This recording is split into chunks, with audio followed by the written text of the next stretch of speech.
you think about it, when Tesla produces a vehicle, they can't just instantly deliver it, Right. right? It rolls off the factory floor. They have to put it on a train, truck, ship, sometimes a combination of two or more of those to get it to the customer. So there's naturally a delay. I estimate that worldwide the delay is about 3 weeks on average. Okay.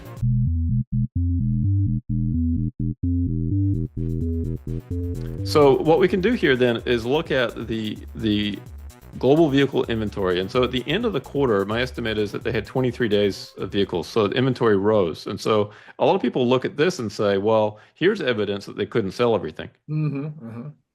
Now, if you look at this, though, this assumes that the vehicles are evenly delivered over a 75-day quarter. That's a 6-day week is kind of how the industry does this. Right. Okay. But what happens if you don't have any vehicles to deliver for a period of time because you're not producing them?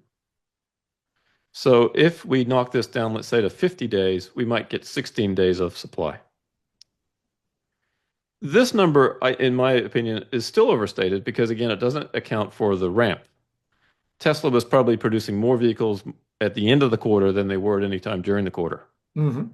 So again, these numbers are averages, and so even this is probably not right. It's a bit like what we had here in the first quarter last year. Same situation with a blowout of inventory. Right. And we now know that those vehicles were just on ships. They just weren't able to be delivered. They were in transit. Right, with the shipping delays that we had in Q1 of 2024. Right? So similar sort of thing going on here. And then, of course, you have to take into account the fact that it takes time to deliver the vehicle.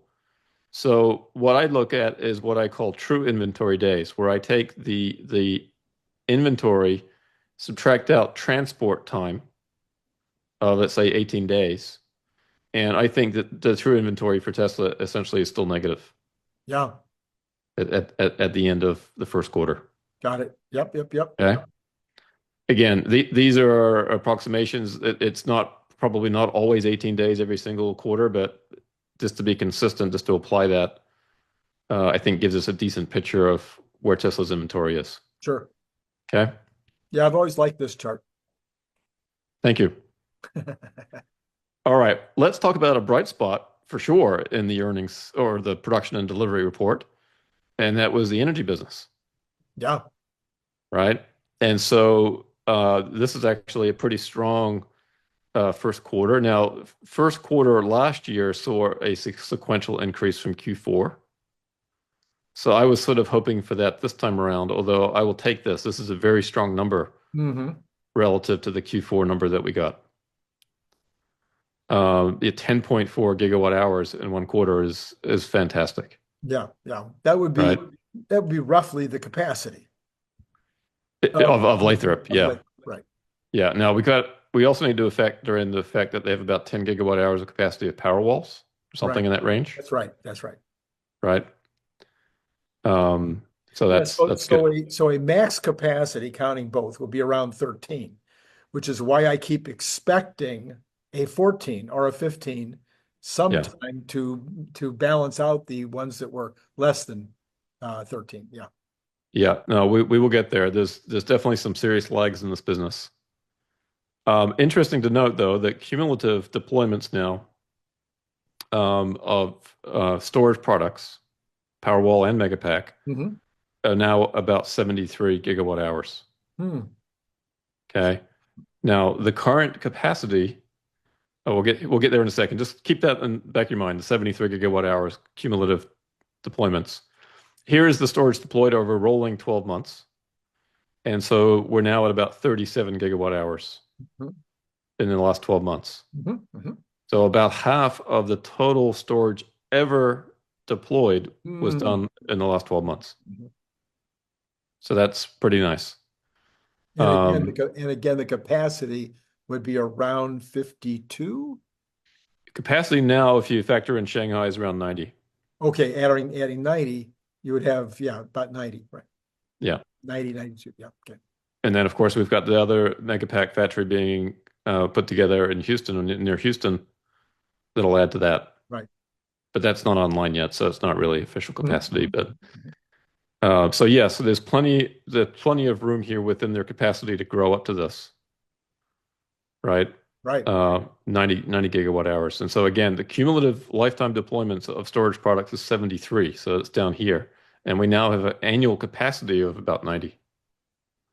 So we should expect some strong growth in this business in the coming years. Oh yeah. Right. Here is actually the growth rate. It's 154% over the last 12 months. So again, very strong. This line, again, is going to be a little bit lumpy from time to time, depending on the timing of deployments. Right. But the trend is our friend here. Okay. All right. As you may recall, one of the things I like to do is sort of help people understand the importance of energy and how it relates to the auto business. So here is Tesla's reported deliveries over rolling 12-month periods. So in the first quarter, over the last 12 months, Tesla has delivered 1.739 million vehicles. And you can see that is kind of flat now for, call it 7 quarters. Not a lot of growth in the auto business over rolling 12-month periods. Right. Okay. And that's been very disappointing for Wall Street analysts who think of Tesla as a car company. And that's the flaming heads I have over here. Okay. Now, let's think of Megapacks as vehicles. Okay. Big, boxy vehicles. Yeah, they don't have any wheels, so they can't really go anywhere, but they're a stationary vehicle, Randy. Yes. All right. So if we take each Megapack then and convert it into auto equivalents, all right, at 75 kilowatt hour equivalents, then over the last 12 months, that's about 500,000 vehicles. And here's the growth in that vehicle division over time. Yeah.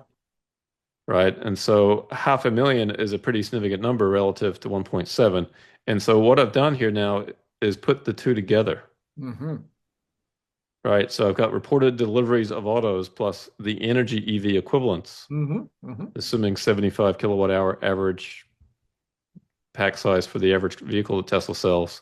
So now we're at 2.243 million over the last 12 months. And we've had pretty much growth every quarter, except perhaps for one here. Right. Right. So I think that's an important way, or one helpful way perhaps to look at Tesla. Yeah. Is the auto business has been tough, but the global auto market has been really tough. Yeah. Tesla's not immune to that. Right. But the energy business has contributed meaningfully to this growth and will continue to do so in a even bigger way. Yeah, I was going to say, if we extrapolate that out over the next 8 quarters, we have 2 new factories coming on stream over that 8 quarters.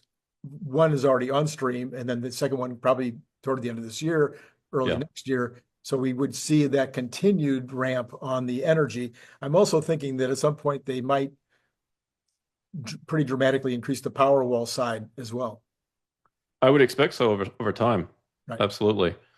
And also I should point out here, this is just, in unit equivalents, when we factor in profitability, right. The profit of energy products right now is higher than that in the auto business. Yeah. So the bottom line impact is even larger than what these numbers would show. So where's the chart? Where's the chart, Cern? Haven't done that yet. Sorry, I've been too busy to crank that out. Yeah. Have to leave people hanging for more, Randy. We can't just give them everything all at once. If you happen to be a big fan of the Cybertruck, you might also be interested in this super fun Cybertruck refrigerator magnet and bottle opener. It is made out of super thick stainless steel, just like the Cybertruck, and it has this giant magnet on the back, so it's going to hold a lot of stuff on your refrigerator. It's an amazing gift, and it comes in that great gift box that you saw before that uses a magnet opener, just almost like an Apple box, like when you get Apple products. You can buy it on Amazon for $29.95, or you can buy it direct from me by sending $25 to paypal.me/Randy Kirk, all in lowercase letters. Please indicate whether you want the stainless steel look, or maybe you'd like to have this very clever camo version. And then if you're not in the US, please add $20 for freight. If you'd like more than one, please check the information below to get pricing, as well as all that information I just told you will be repeated in the information below. So once again, think about joining the channel, getting the up-to-date Tesla news every single day. I think you'll be glad you did.